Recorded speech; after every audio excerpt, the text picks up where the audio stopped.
Gustavo Alegret.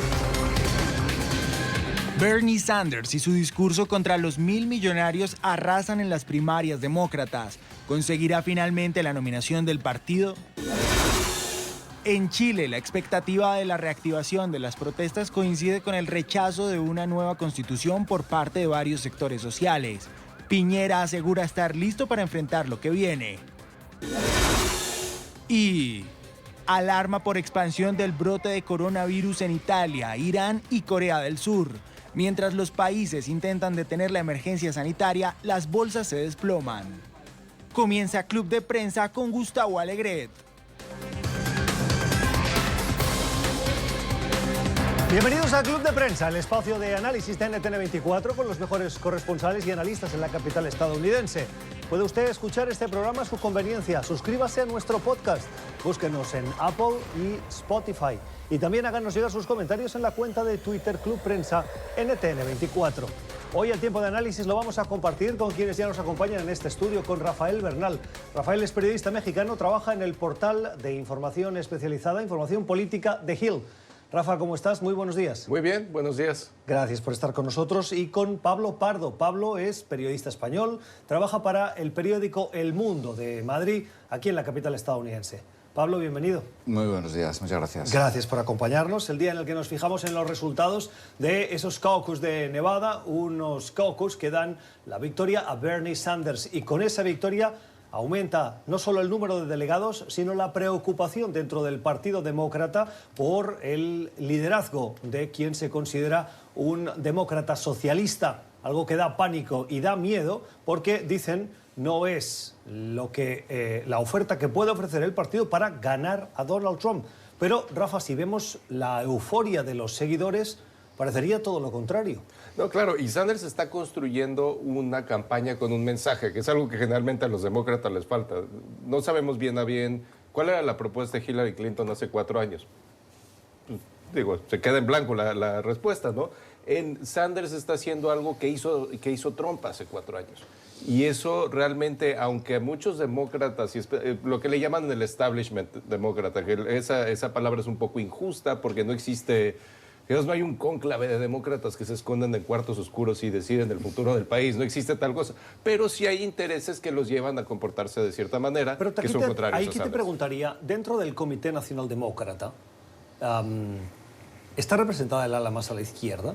Porque me parecería, a tenor de los que conozco, que forman parte de ese liderazgo del partido, que el liderazgo del partido está formado sobre todo por centristas. Centristas, y en general no la parte más a la izquierda del partido. Que es lo común de un partido, ¿no? Los centristas son los que llevan un poquito el mando sobre la parte burocrática.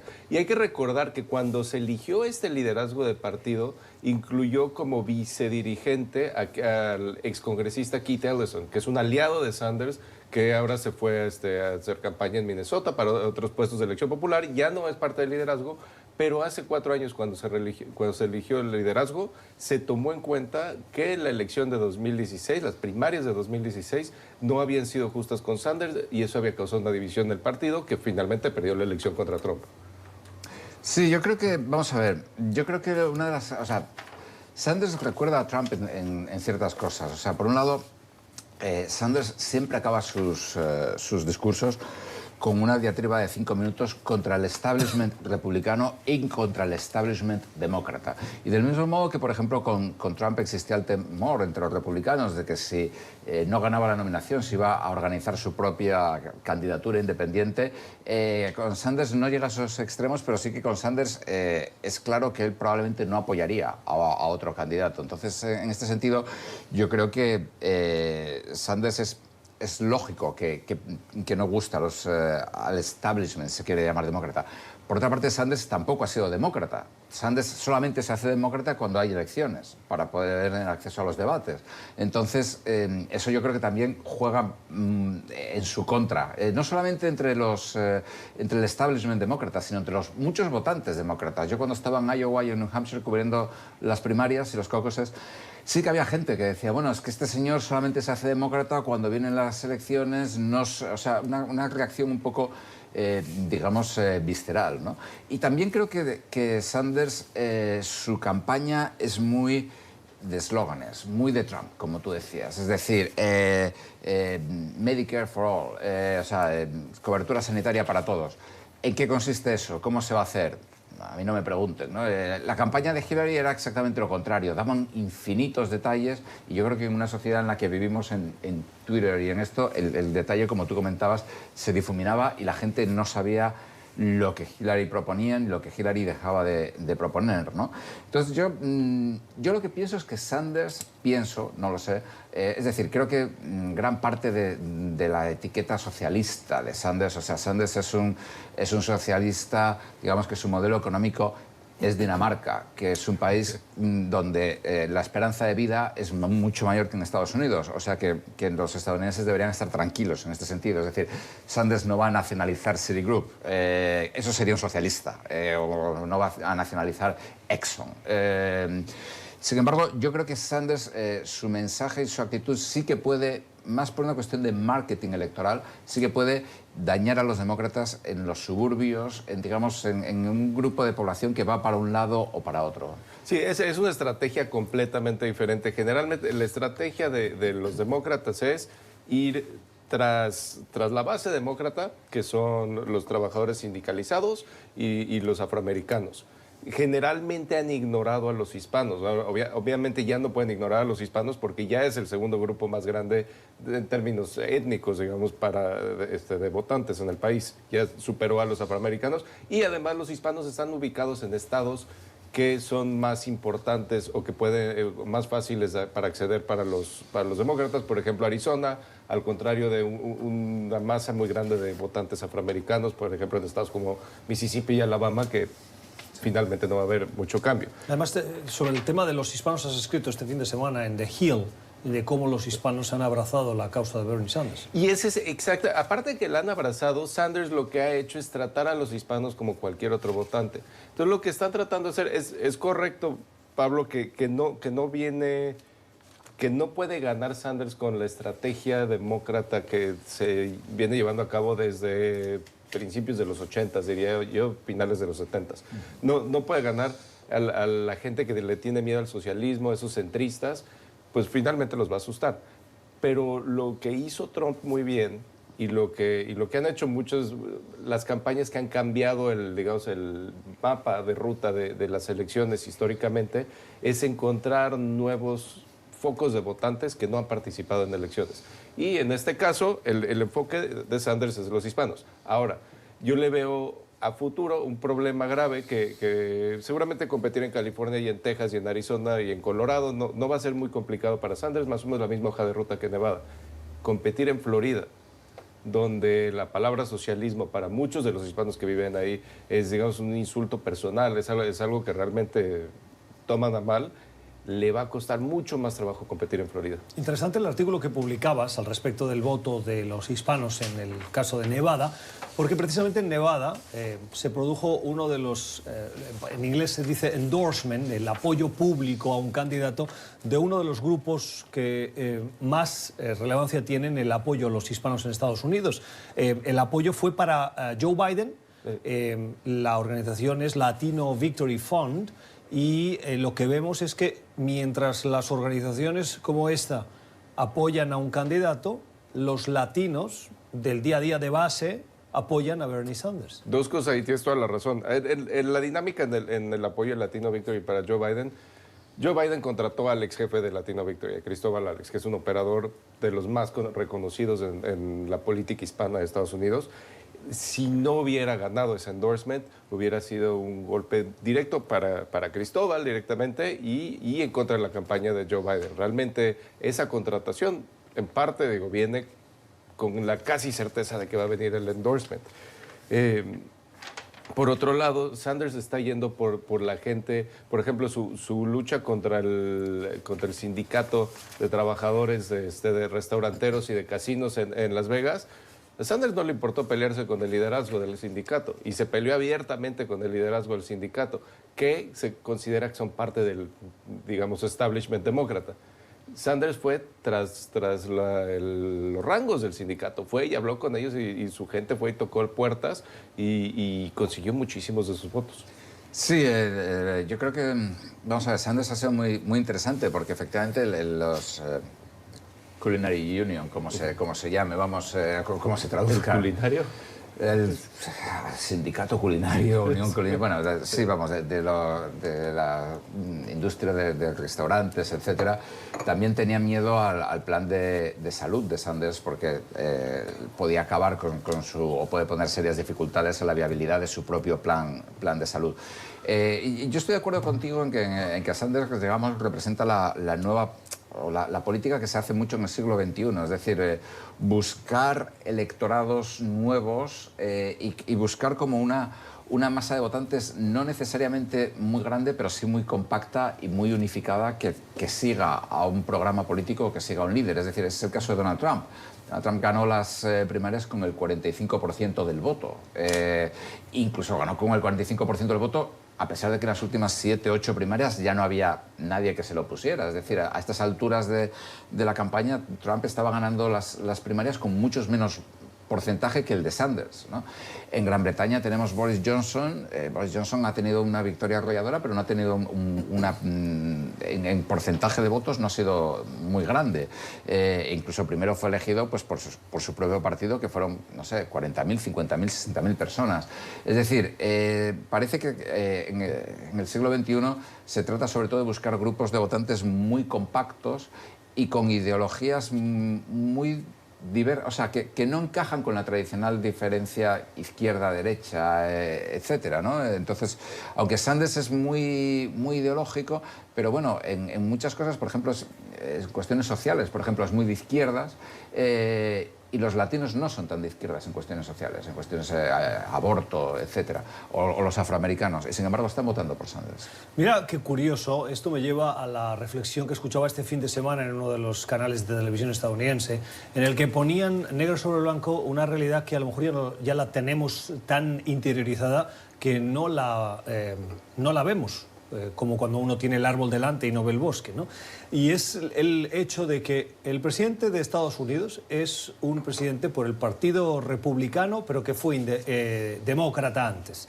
El candidato que tiene más opciones hoy por hoy del Partido Demócrata es un independiente. Y el segundo candidato, que parecía que tenía más relevancia, como mínimo hasta el último debate, fue primero republicano, luego independiente y hoy es demócrata. ¿Qué nos dice esto de la política estadounidense? Bueno, incluso Bloomberg antes de ser republicano, fue demócrata y se convirtió en republicano para ganar la elección en Nueva York, para darle la vuelta a la maquinaria demócrata.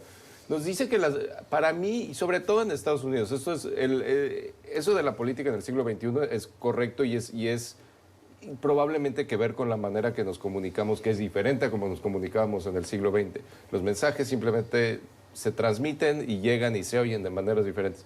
Pero en Estados Unidos en particular, los establishments de los partidos, ¿qué quiere decir eso? Las estructuras partidistas se habían relajado mucho y perseguían solamente a los votantes que les venían fácil. O sea, todo era ¿cuánto le invertimos? ¿Cuántos votantes podemos sacar? Entonces, las mujeres en los suburbios, por ejemplo, es muy fácil llegar a ellas, prestan mucha atención, hay una mayor cantidad de mujeres que están proporcionalmente a otros grupos demográficos de la población que están en sus casas durante el día, entonces que es entre semana, entonces es más fácil llegar y tocar el timbre y hablar con ellas. Están en mercados mediáticos un poco más baratos. Es mucho más caro poner un anuncio en Nueva York, aparte no sirve de nada en la política americana, pero más caro poner un anuncio en Miami que poner un anuncio en alguna estación, no sé, en un suburbio de Minnesota. Todas estas razones, básicamente porque era más barato llegar a ellos y era más fácil. Entonces, ¿para qué invertían en los afroamericanos en Mississippi, los latinos en Arizona, o los latinos en Texas? Hay cerca de 4 millones de latinos que pueden votar, que no están registrados para votar en Texas. Hablando de llegar a los votantes, Pablo, este fin de semana publicas lo que se conoció el fin de semana, particularmente el viernes, y del cual se han hecho eco los medios y los analistas estos últimos 2 días, y es la presunta injerencia rusa y las intenciones y planes de los rusos para volver a influir en las elecciones del 2020, es decir, de este mes de noviembre. El primero conocimos que el candidato, de boca de una reunión que hubo en el Comité de Inteligencia de la Cámara de Representantes y que se acabó filtrando, la advertencia de las oficiales de inteligencia estadounidenses de que Rusia estaría trabajando para conseguir que Trump ganara la reelección. Luego supimos el fin de semana que además de Trump también les parecería interesar que Bernie Sanders fuera el nominado demócrata. Sanders respondió: quiten las manos de las elecciones estadounidenses. Y en las últimas horas hemos conocido que parece que esa advertencia estuvo descontextualizada y no es tan grave como decían, que faltaron elementos. ¿Qué está pasando?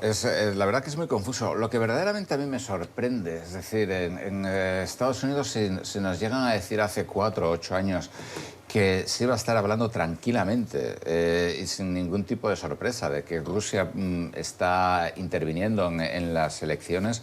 Pensaríamos que Estados Unidos de inmediato, no sé, rodearía a Rusia de portaaviones nucleares, impondría sanciones y llevaría esto al Consejo de Seguridad de la ONU. No quiero decir si, por ejemplo, Irán estuviera haciéndolo, aunque también ha habido informaciones que dicen que Irán lo está haciendo. O sea, lo que es verdaderamente increíble es la tolerancia que los estadounidenses y en cierto sentido también los europeos, porque también ha habido casos en Italia, por ejemplo, de esto, y también en Francia, lo que pasa es que en Francia lo frenaron en seco, de injerencia de Rusia en la política interna de Estados Unidos por medio de grupos de hackers que están vinculados al Kremlin, porque en Rusia nada se hace sin el consentimiento del Kremlin, bien sea en apoyo de Trump, de Sanders, bien sea para crear simplemente división. Lo que me resulta verdaderamente sorprendente, más allá del hecho de que hayan intervenido en favor de Sanders, hayan intervenido simplemente para crear división, esta información se esté exagerando, porque todo esto son cosas a las que yo honestamente no tengo acceso, solamente el Washington Post y algunos otros medios lo tienen, pero lo que me parece verdaderamente impresionante es que el público estadounidense y las instituciones de Estados Unidos estén aceptando casi como un hecho que Rusia u otros países, porque también se ha hablado de China, etcétera, intervienen de manera regular en las campañas. Esto también tiene que ver con lo que tú comentabas de la nueva manera de hacer política, es decir, con Internet tú puedes hacer un microtargeting absolutamente brutal. Hay campañas de Trump que ha sido extremadamente innovador en este sentido, donde literalmente apuntan a 800 personas a través de Facebook. Entonces, eso también te da muchísima capacidad para microtargeting y, desde luego, también puedes utilizar muchos grupos que no estén necesariamente vinculados a ti. Sí, me sorprende mucho a mí también que pues, sí hay intervención rusa y pues ni modo, no, eso es parte de la nueva realidad. Realmente, y si lo hablamos como, si pensáramos desde los 50s y le decimos a alguien en 1955, el líder para la Guerra demócrata Fría, era el archienemigo, ¿no? Sí, hay un socialista que puede llegar a ser presidente de Estados Unidos fácilmente. Y la intervención rusa, ni nos va ni nos viene. Y de hecho el presidente le da la bienvenida.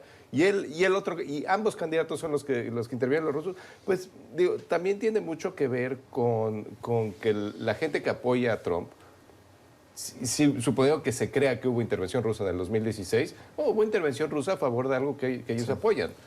Aquí hay dos preguntas que cuando se habla de este tema siempre me vienen a la cabeza. La primera es, en 3 años, ¿qué ha hecho la administración estadounidense con el concurso del Congreso para implementar medidas y preservar esas elecciones? Y ha habido una gran polémica porque, si bien los demócratas presentaron una serie de paquetes para proteger el sistema electoral e incrementar la seguridad, los republicanos las detuvieron. Desconozco los detalles, pero sé que eso es una realidad. Y ahora te pregunto. Y la otra es, en el mundo de las redes sociales y de las noticias falsas, este tipo de informaciones, cuando decíamos es que la gente las asume como normales, es que hay parte de la población estadounidense que piensa que esto es una noticia falsa y que lo que busca, y lo dice el mismo presidente Trump, es rebajarle importancia a la victoria que consiguió en el 2016. No, empezando con la primera, más allá de los embates legislativos, y obviamente era difícil que pasara cualquier legislación bipartidista sobre el tema electoral en un ambiente político tan crispado. Lo que preocupa es que el Departamento de Seguridad Interior, que es el DHS, que es el encargado de administrar la seguridad electoral, se ha enfocado tanto en el tema migratorio y bueno, ha demostrado también que su estructura burocrática, metiendo el tema migratorio y el tema de terrorismo y el tema de ciberseguridad en el mismo paquete, quién sabe si funcione muy bien. Aparte de mostrar eso, se ha perdido un poco todo lo demás que hace el Departamento de Seguridad Interior. Eso es peligroso. Sí, claro, completamente. Es decir, yo creo que no hay una estrategia clara por parte de Estados Unidos, ni por parte de que yo sepa de ningún país, tal vez con la excepción de Rusia o China o Irán. Finlandia me parece que Finlandia tiene estrategia, sí. Ah, sí, es cierto, Finlandia sí que tiene. Es educativo el asunto. Claro, Finlandia tiene una estrategia muy buena para educar a los niños, por ejemplo, desde que son pequeñitos con las noticias falsas, pero claro, ten en cuenta que la historia de Finlandia estuvo en guerra varias veces con la antigua Unión Soviética y bueno, son vecinos y la Unión Soviética forzó la neutralidad de Finlandia durante la Guerra Fría. Pero sí, en general, digamos que hay una falta de estrategia a todos los niveles y aquí en Estados Unidos, incluso en algunos casos, un poco irresponsable, porque siempre hay, que de nuevo es un tema técnico que yo no sé, pero siempre hay este temor a que los sistemas de voto, que son mayoritariamente electrónicos en Estados Unidos, o en muchos sitios son electrónicos, puedan ser hackeados, intervenidos. Hay estudios que dicen que es muy fácil intervenirlos, muy fácil falsear los resultados, etc. Sin embargo, nunca se han adoptado medidas, que yo sepa, al menos a nivel federal, para evitar esto, que es verdaderamente es la máxima corrupción de una democracia. Esto es Club de Prensa, hoy con los análisis de Pablo Pardo y de Rafael Bernal. Suscríbase a nuestro podcast. Antes de ir a la pausa, les recuerdo que estamos en Apple y Spotify. Y también háganos llegar sus comentarios sobre los temas o las opiniones que escucha a la cuenta de Twitter en Club Prensa NTN24. Son las 3:59 de la tarde en Alemania. Una noticia de última hora nos da cuenta de que hay al menos 15 personas que han resultado heridas en un atropellamiento que se ha producido durante el desfile de carnaval que se estaba celebrando en ese momento en la ciudad de Volksmarchen, en Alemania. El conductor de la furgoneta ya ha sido detenido y la policía investiga el suceso, aunque se desconocen todavía si se trata de un accidente o de una acción intencionada. Las primeras imágenes que llegan son de caos en las calles y de una situación de temor en un país que hace tan solo una semana vivía una acción perpetrada por un individuo de ideología de extrema derecha que acabó con la vida de varias personas y que dejó golpeada la población alemana por el incremento, el enésimo, de este tipo de acciones de inspiración tan radical. En otros orden de cosas, en otras noticias de esa actualidad, que por cierto esta tendrá seguimiento en nuestros informativos aquí en NTN24, decíamos en otro orden de cosas, Italia, junto con Corea del Sur y también con Irán, están en alerta por el incremento exponencial de casos de infección del famoso coronavirus. En el caso de Italia sorprende, también en el de Corea del Sur, pero en el caso de Italia sorprende por la rápida expansión en tan solo 24 horas del número de casos y hace minutos se ha confirmado la 7ª muerte por este virus que ya podemos considerar, Pablo, que se trata de una pandemia, viendo lo que está aconteciendo no solo en China, sino fuera de sus fronteras. Yo, la verdad que no sé exactamente la definición científica entre epidemia y pandemia. Yo siempre pandemia lo asocio a la peste negra del siglo XIV, cuando 1/3 de la población europea murió. Cosa que, bueno, afortunadamente no estamos ahí. Pero vamos, desde luego que es una epidemia gigantesca y una cosa que estábamos comentando ahora, que además yo creo que da bastante preocupación, digamos, es el hecho de que en el momento en el que el virus ha salido de China, el número de casos se ha disparado.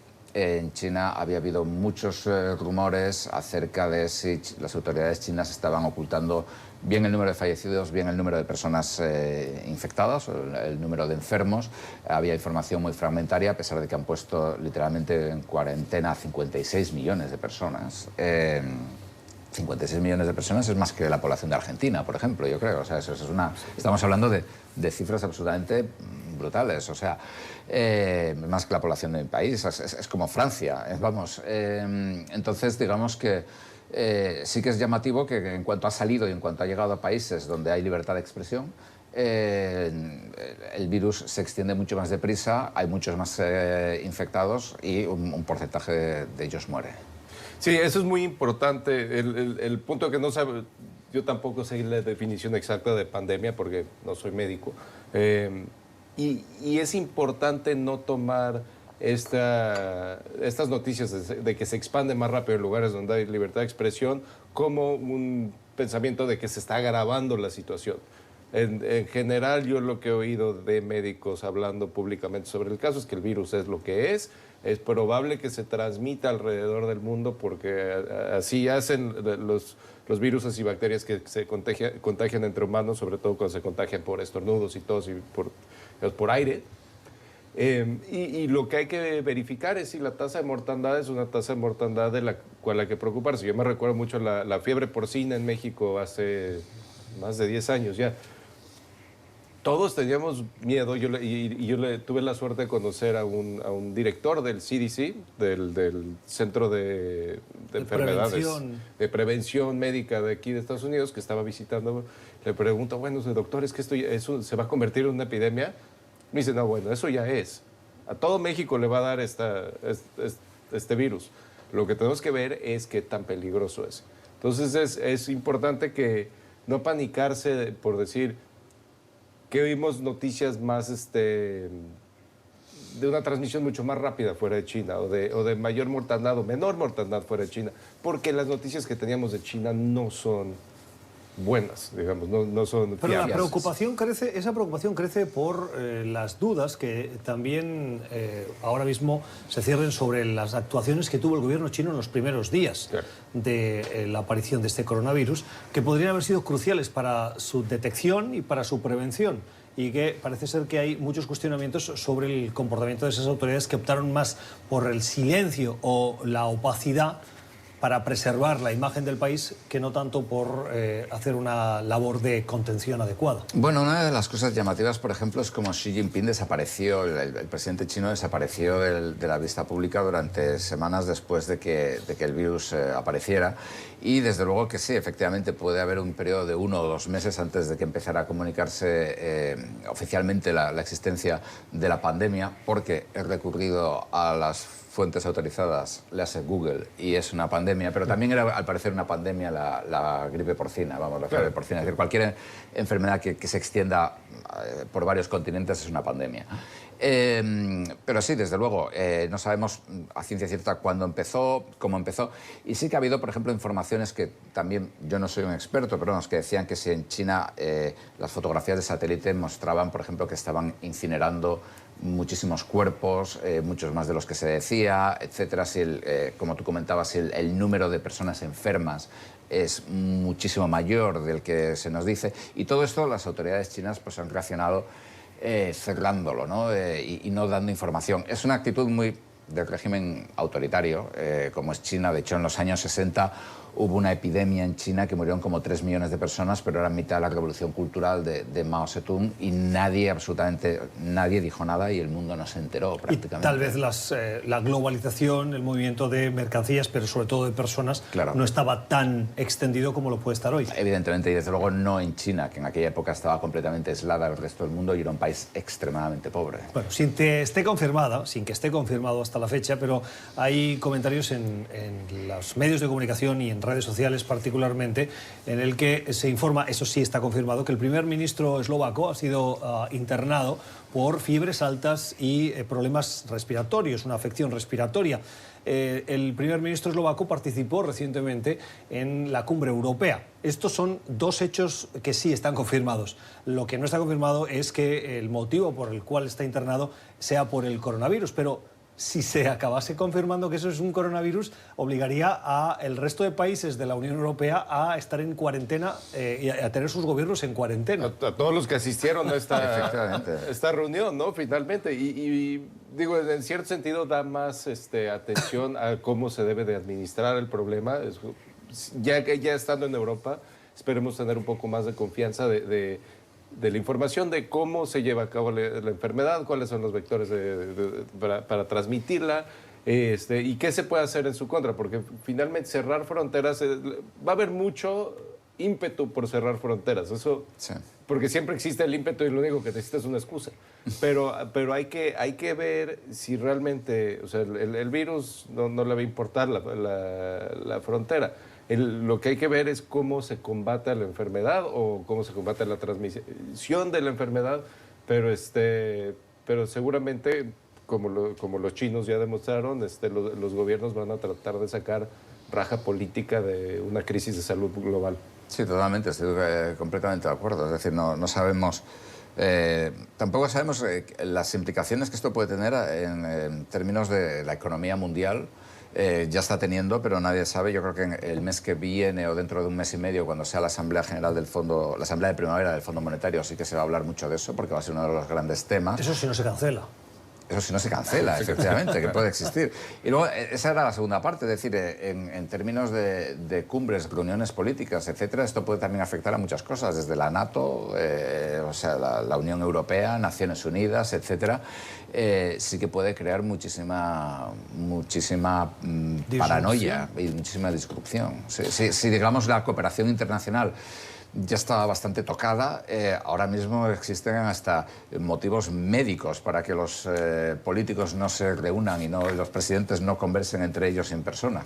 Hay un elemento que no lo he visto en los medios ni en el análisis, pero uno de los elementos que más contribuye a la emisión de gases de efecto invernadero es el de la aviación. Y con la suspensión de tantos vuelos, no sé si ya se está notando de alguna manera el impacto.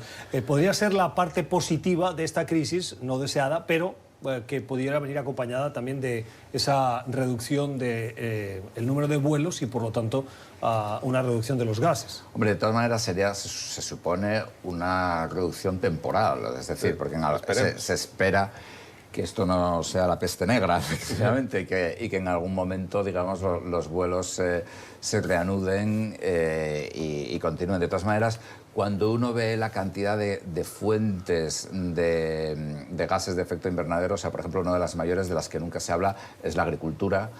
Otra de las que nunca se habla, es una de las mayores, aunque ahora desde el 1 de enero se han adoptado medidas, es los barcos. El combustible que utilizan los barcos contamina muchísimo y produce muchísimos gases de efecto invernadero. Esto, desde luego, va a frenar el comercio mundial, ya lo está frenando.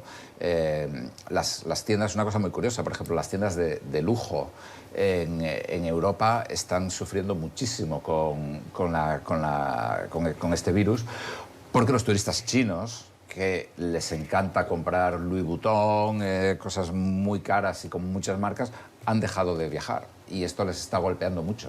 Creo que lo importante, como decía un grande mexicano, es que no pan del cúnico. Y hay que ver realmente qué datos salen de Italia, aparentemente Eslovenia va a tener un interés especial en esto. ¿Qué datos salen de cómo se lleva adelante esta enfermedad y de qué manera se representa y cómo se puede combatir sin autoritarismo? Esto es Club de Prensa, hoy con los análisis de Rafael Bernal y de Pablo Pardo. Vamos a la pausa. Antes, suscríbase a nuestro podcast en Apple y Spotify. Nos encontrará para escuchar el programa a su conveniencia. El de hoy, pero el de ayer y los de los próximos días. Y también en nuestras redes sociales pueden retirar sus comentarios. El programa tiene su cuenta en Club Prensa NTN24.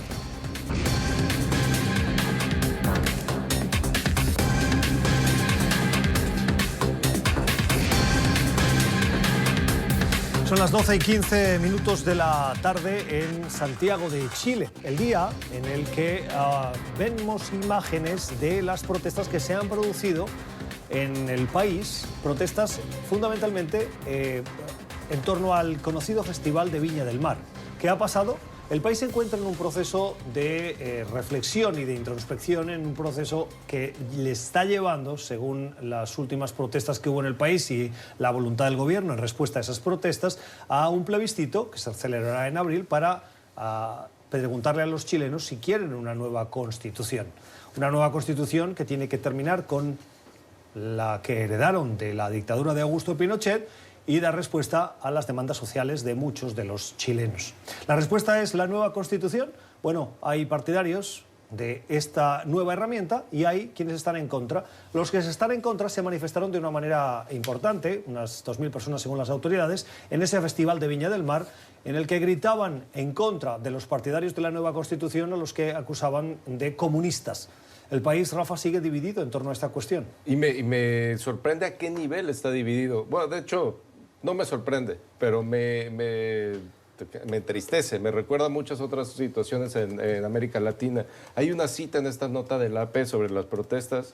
Hay un señor que, de los que están manifestándose a favor de la Constitución actual, que dice que se necesita que la gente bien nacida salga a defender los espacios públicos porque la izquierda en estos momentos lo está tomando. Este tipo de expresiones en Latinoamérica es como la gente bien nacida, lo decimos, lo aventamos para acá y para allá. En México decimos, se pelean unos porque son fifís, otros son chairos. Es realmente preocupante, o sea, realmente qué está diciendo este señor cuando dice que hay bien nacidos y mal nacidos. Está hablando de una situación que en América Latina se lleva desde que se inició desde la conquista. Y es una situación que no ha permitido que haya una gobernabilidad estable y que saque a la gente de la pobreza en América Latina, con tal vez la excepción de Chile en los últimos 30 años. Y ni así ha logrado Chile superar estas divisiones sociales que imposibilitan digamos, un progreso político y económico real de los países de América Latina. Pablo. Sí, trae malos recuerdos, o sea, porque es una dinámica, en el caso particular de Chile, hablando desde la distancia, vamos, sí que ha sido una sociedad muy dividida, que ha tenido unos conflictos civiles muy grandes y precisamente pues, parece que se está replicando un poco esta dinámica, es decir, gente, digamos, la gente más conservadora y la gente más de izquierdas, por así decirlo, están yendo a un enfrentamiento total y absoluto. Yo creo que al menos la gran diferencia en esta situación es que sí, existe esta polarización, pero aparentemente las instituciones son mucho más fuertes, es decir, las protestas del otoño, digamos que el gobierno reaccionó, el gobierno está adoptando una nueva constitución y, bueno, aunque hubo mucho derramamiento de sangre, no ha sido una situación como podría haberse producido en el pasado o una situación como la que estuvo a punto de producirse, por ejemplo, en Bolivia, ¿no? Entonces, yo creo que la división sí que es grande, digamos que queda la cuestión institucional. Aparentemente las instituciones están funcionando. Ahora bien, en la cuestión institucional también hay que tener en cuenta una cosa. ¿Cuál es la actitud, cuál es la situación no solamente en Chile, sino en el conjunto de la región y en el conjunto del mundo? Porque digamos que en América Latina ha sido un poco, ha habido como una relación causa-efecto, ha sido un poco como un agente pasivo de dinámicas en el resto del mundo. Es decir, en los años 70 mucho enfrentamiento civil, etcétera. En los años 80, cuando el mundo, en gran medida por el esfuerzo de Estados Unidos, avanza hacia la democracia, pues una consolidación de las instituciones, de la democracia, etcétera. Ahora mismo Estados Unidos no está dispuesto a adoptar ninguna posición de liderazgo en nada, y en la propia región pues hemos visto en el caso de Venezuela que tampoco hay ningún país que quiera asumir ningún liderazgo en nada, ¿no? Entonces, ¿qué va a pasar? ¿Qué va a pasar en marzo? Pues por lo menos sabemos que va a haber más protestas. Esperemos que solamente se acabe ahí. Antes de irnos a la pausa, Pablo, en los últimos días la negociación entre el gobierno de Argentina y el Fondo Monetario Internacional vuelve a ser noticia. Hace 3 días la directora gerente del Fondo Monetario, Kristalina Georgieva, declaró que la deuda pública argentina no es sostenible. Y en las últimas horas hemos visto cómo el gobierno argentino ha abierto o ha decidido abrir conversaciones con el Fondo Monetario que, dicen las informaciones que nos llegan, podrían derivar en un nuevo programa. ¿Un nuevo programa qué quiere decir? ¿Reestructurar esa deuda, aplazarla, un nuevo préstamo? Depende, pero vamos, en principio un nuevo programa sería reestructurar la deuda y un crédito que ayude a Argentina a salir adelante. Digamos, la deuda argentina es impagable. Una vez más, la deuda argentina es impagable. O sea, Argentina lleva un historial de suspensiones de pagos tremendo desde el año 2001. Y en esta ocasión el gigantesco programa, la masiva ayuda que el Fondo Monetario le dio hace un par de años es impagable. Esto es un hecho. Es decir, hay que buscar la manera de arreglarlo, la manera de asumirlo, pero la deuda argentina no se puede pagar. Esto es Club de Prensa, hoy con Pablo Pardo y con Rafael Bernal. Vamos a la última pausa del programa y regresamos. Recta final del Club de Prensa para fijarnos en la situación en Bolivia. En las últimas horas, el expresidente Evo Morales ha hecho declaraciones al respecto del anuncio de su inhabilitación para concurrir a las elecciones que se tienen que producir en las próximas semanas. Evo Morales aspiraba a ser senador por Cochabamba, pero la inhabilitación lo deja fuera del escenario político futuro del país. Y ha hecho dos tipos de declaraciones. Una, recordando que tiene textualmente contacto con militares patriotas. La segunda ha reaccionado a las decisiones y al accionar del gobierno interino, al que acusa de ser una dictadura que responde al poder de Estados Unidos. Pablo. Bueno, es una vuelta un poco a lo que hablábamos antes de Chile, ¿no? Es decir, es una sociedad profundamente dividida. Lo que Morales ha dicho y luego ha desmentido es bastante serio, digamos, porque, bueno, ¿qué es lo que quiere decir exactamente? Es como cuando habló de crear milicias armadas en Colombia, que, bueno, con la experiencia de Venezuela o los CDR, los Comités de Defensa de la Revolución en Cuba, no inspiran absolutamente ninguna tranquilidad en América Latina. Digamos que la situación a mí me parece que está como completamente atascada, porque Morales va a seguir llevando a cabo una oposición desde fuera del país y siempre va a existir además una sombra de ilegitimidad tanto sobre Morales como sobre el actual gobierno, a pesar de que las elecciones evidentemente fueron un fraude. Entonces, bueno, ¿qué va a pasar? Y curioso, ¿no? Porque después del fraude que se cometió bajo Morales, parte de la razón por la que él salió y se tuvo que ir a México en ese momento fue no porque hubo acción militar, sino porque hubo la sugerencia de que tal vez los militares tenían amigos dentro de la derecha. Ahora él sugiere que él tiene amigos dentro del ejército boliviano, tal vez tratando de provocar algo similar. No sabemos, pero lo dice, lo desmiente. Lo que sí sabemos es que Morales no está listo para retirarse de la vida pública. Las declaraciones de Evo Morales, las últimas que ha realizado, las ha hecho a este canal, a NTN 24.